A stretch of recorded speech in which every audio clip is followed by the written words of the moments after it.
Salutări, fraților, bine ați venit pe canalul meu Royce Vlog. Astăzi un nou story time, așa cum am obișnuit. Dar înainte să începem, dacă sunteți nou pe canalul meu, nu uitați să vă abonați și să activați clopoțelul pentru notificări. Să-i dăm drumul.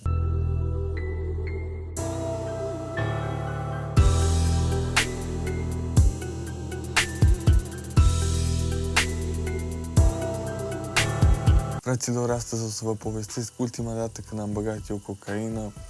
Asta s-a întâmplat acum mulți ani de zile. A fost primul an când m-am angajat eu la restaurant.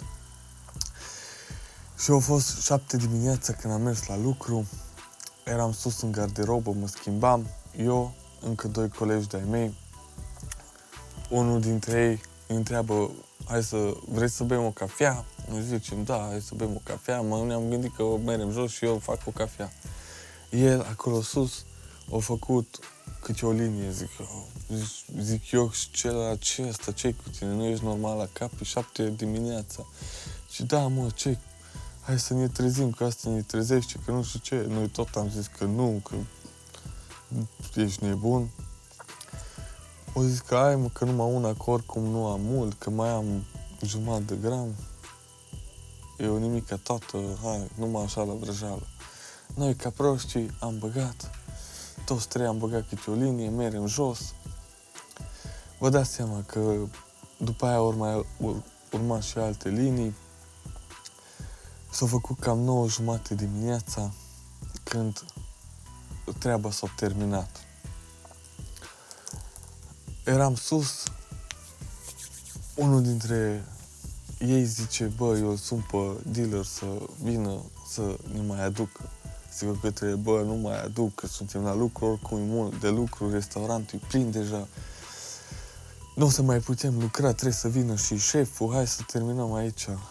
Că cât timp nu suntem încă foarte tare pe ele, încă putem să dăm înapoi.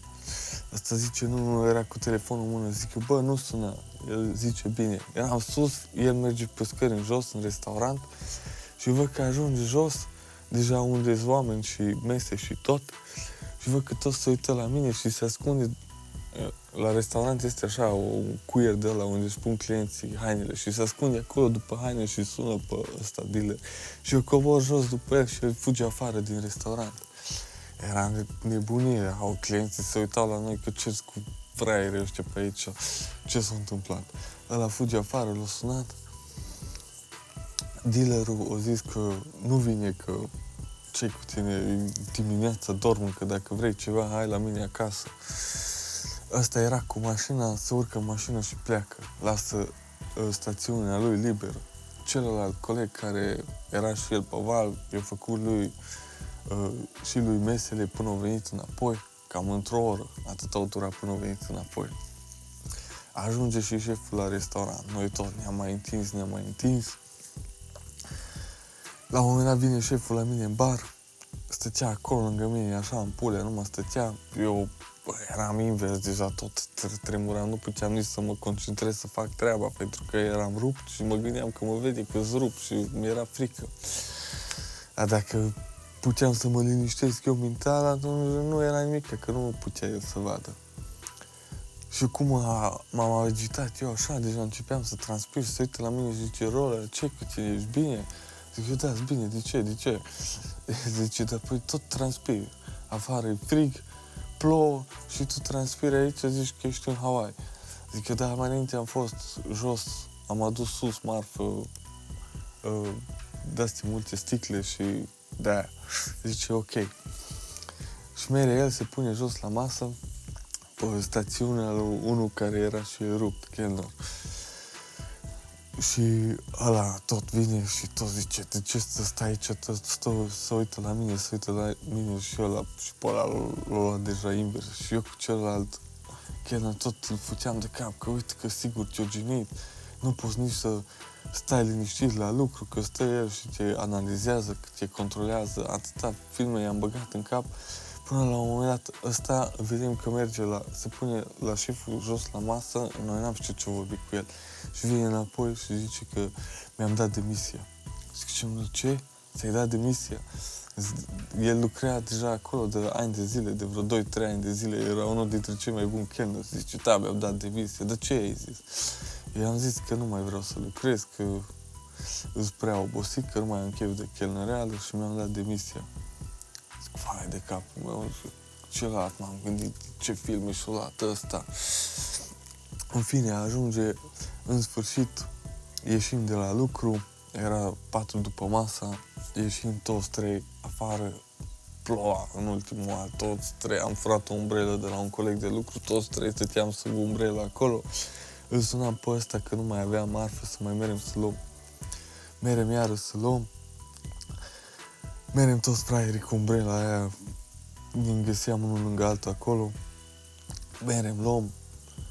Cum am luat, cum ne-am băgat la primul restaurant jos, la baie, ne-am lovit, ieșim afară, nu a trecut nici un minut, hai să intrăm la următorul. Iar am intrat la următorul restaurant, iară la baie, iar ne-am lovit. După aia nu știam unde să mergem, că nu vreau să stăm nici la niciun local, să stăm jos, unde e agitație multă, oameni mulți, că nu aveam chef de așa ceva. Vreau să fim undeva unde să fim numai noi, să nu fie agitație. Am zis eu către ăștia, hai că am eu un tovarăș care stă singur acasă, hai să mergem la el. Ăștia n-au vrut nici cum să meargă, unul dintre ei a zis că merge acasă, ăsta alt l-am convins să mergem la el.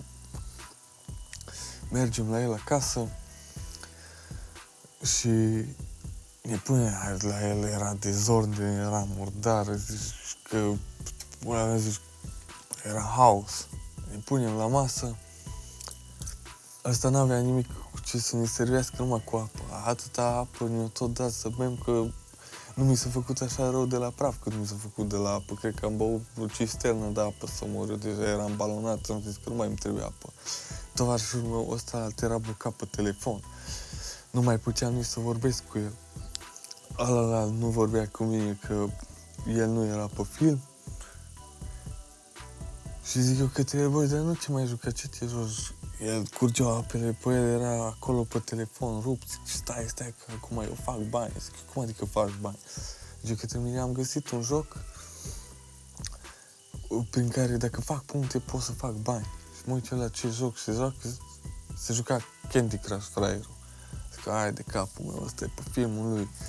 Pe aia pe mine m-a luat agitația, am început să dau ture prin cameră acolo, ca nebunul, deja nu mai știam în viața mea, simțeam că mă înghit pereții, trebuia să ies din apartamentul ăla, zic eu către ăla, hai că trebuie să plecăm. Și ăsta, tovarășul tău, zicea că cât mai stați, tot vrea și el să plecăm, am zis că bine, mă, hai că plecăm. Am ieșit afară, unde să mergem, ce să facem? Am mers, ne-am pus pe o bancă, am stat acolo vreo 3 ore, nici nu am vorbit aproape nimic unul cu altul, numai ne uitam la oameni cum treceau pe lângă noi. Deja se făcuse seară, trebuia să mergem acasă, el a venit cu mașina la lucru. Zice, trebuie să mă duc acasă, trebuie să mă duc cu mașina. Zic, ești nebun la cap, cum să merg la mașina? Ne-am lovit de la 7 dimineața până acum seara, deja era vreo 8-9 seara, cred că. N-ai cum să mergi cu mașina așa, trebuie să conduci jumătate de oră, 40 de minute. Zice, de cum, ce să zic la nevastă mea, de ce am lăsat mașina la lucru? Dar zic ce vrei, dar nu poți să mergi, mai bine du-te cu un taxiu. Până la urmă l-am convins, am mers cu taxiul acasă, am mers și eu acasă.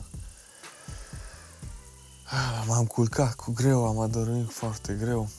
A doua zi am mers la lucru, am vorbit acolo și am zis că, bă, ce am făcut, că asta nu a fost numai distracție, nu a fost ce am făcut noi. Și de atunci n-am mai băgat nimic și mă bucur că afară din chestiile astea, că când mă gândesc înapoi ce prostii făceam, nu aveau nicio logică, nu aveau niciun sens. Nu era nicio distracție să bagi așa la 7 dimineața la lucru, după aia trebuie să lucrezi acolo full, restaurantul full și tu trebuie să bagi gaz, șeful lângă tine. Nu era deloc tare și mă bucur că aia a fost ultima oară când am mai băgat. Și n-aș mai băga acum pentru nimic anume, niciun drog, pentru că acum și prin story time-urile astea pe care le fac și îmi amintesc de unele chestii și mă gândesc, bă, cât de prost eram, mă, cât... De fapt, numai eu credeam că mă distrez, dar nu era nicio distracție, doar că realitatea mi se schimba. Așa că vă sfătuiesc și pe voi să nu, nici măcar să nu le încercați, să nu băgați, ascultați mai bine poveștile altora, să știți cum e, decât să încercați voi.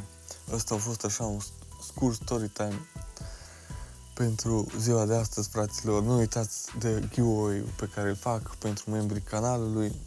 Cei care vreți să participați, trebuie doar să vă luați membru și eu, într-o lună de zile, pe 3-4 septembrie, o să extrag un câștigător și o să-i trimit un ceas nou G-Shock pe care o să-l cumpăr la comandă, adică care model vrea el să-și leagă, ce culoare vrea el, o să-l cumpăr și o să-l aleg.